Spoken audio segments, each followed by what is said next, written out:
स्वागत है। आज हम एक बहुत ही दिलचस्प किताब पर बात करने वाले हैं। माइकल ए सिंगर की बंधन रहित आत्मा अंतर्यात्रा का मार्ग।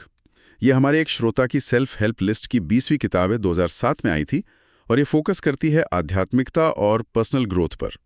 तो आज हम समझेंगे कि चेतना क्या है सिंगर के हिसाब से और कैसे हम अपने मन की सीमाओं से आज़ाद हो सकते हैं। चलिए शुरू करते हैं। तो इस किताब का जो सेंट्रल आइडिया है वो काफ़ी सोचने पे मजबूर करता है कि हम अपने विचार नहीं हैं, हम अपनी भावनाएं भी नहीं हैं, बल्कि हम वो चेतना हैं जो ये सब महसूस करती है। ये तो काफ़ी बड़ा स्टेटमेंट है। बिल्कुल, और यही मतलब पूरी किताब की जड़ है। सिंगर इसे माइंडफुलनेस और जो पूर्वी दर्शन है ना, उसके सिद्धांतों पर बनाते हैं। वो कहती हैं कि हमारे दिमाग में जो एक आवाज़ है ना, जो हर वक्त कुछ ना कुछ बोलती रहती है, वो कमेंट्री करती रहती है, वो असल में हम नहीं हैं। अच्छा। हाँ, वो बस एक तरह का क्या कहते हैं मानसिक शोर है। सिंगर शायद उसे एक अंदरूनी रूममेट की तरह बताते हैं जो कभी चुप नहीं होता। और असली आज़ादी वो कहती हैं तब मिलती है जब हम इस आवाज़ से खुद को अलग कर लेते हैं, जब हम उसे बस एक दर्शक की तरह देखना शुरू करते हैं। तो अगर वो आवाज़ हम नहीं है तो फिर हम क्या हैं?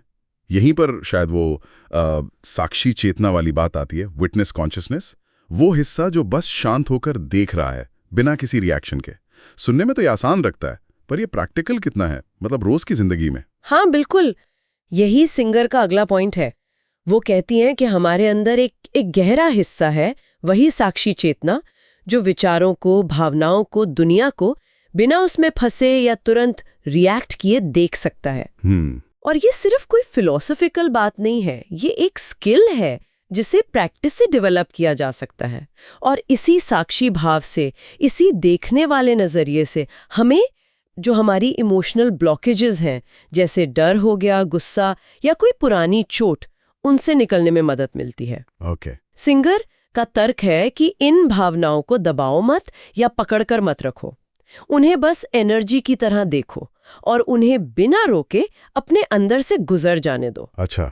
हाँ, इसी को वो कहती हैं लेटिंग गो, जाने देना। और ये भावनाओं को ऐसे बिना रोक टोक के जाने देना, ये शायद तभी हो पाता होगा जब हम अतीत की यादों में या भविष्य की चिंताओं में ना उलझे हों। क्या मतलब प्रेजेंट मोमेंट पे रहना यहाँ जरूरी हो जाता है? आपने बिल्कुल सही पकड़ा। सिंगर वर्तमान क्षण में, मतलब पूरी तरह से प्रेजेंट रहने पर बहुत जोर देती हैं। उनका मानना है कि हमारा ज्यादातर दुख या तो अतीत को लेकर पछताने से आता है या भविष्य की चिंता करने से। सही बात है। हाँ, तो जब हम उस साक्षी भाव में रहते हैं और भावनाओं को जाने देते हैं, तो हम अपने आप ही वर्तमान में आ जाते हैं। अरे वाह। और इसी से जुड़ा एक और इम्पॉर्टेंट पॉइंट है जीवन के फ्लो पर भरोसा करना, जिसे वो स्पिरिचुअल सरेंडर या आध्यात्मिक समर्पण कहती हैं। समर्पण, इसका मतलब हार मान लेना? नहीं नहीं, बिल्कुल नहीं, हार मानना नहीं, बल्कि जीवन जैसे चल रहा है उसकी नेचुरल गति के साथ अलाइन होना। ये भरोसा करना कि चीजें ठीक होंगी अगर हम बीच में रुकावट न डालें। रेजिस्टेंस छोड़ना। हाँ बिल्कुल, जैसा सिंगर कहते हैं, और ये लाइन बहुत खास है, सच्चे विकास के लिए इससे महत्वपूर्ण कुछ नहीं है कि आप ये महसूस करें कि आप मन की आवाज नहीं हैं, आप वो हैं जो इसे सुनता है। ये एक तरह से पूरी किताब का सार है। ध्यान और साक्षी भाव, इस पर तो और भी किताबें हैं।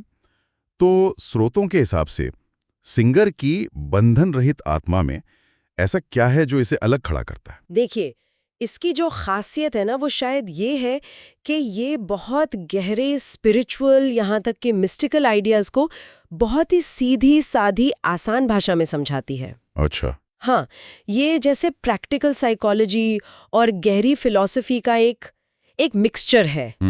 ये सिर्फ ये नहीं कहती कि आदतें बदलो या पॉजिटिव सोचो, ये तो पढ़ने वाले को अपनी पहचान की जो धारणा है उसी को चैलेंज करने को कहती है। मतलब जड़ पर काम करना। हाँ बिल्कुल।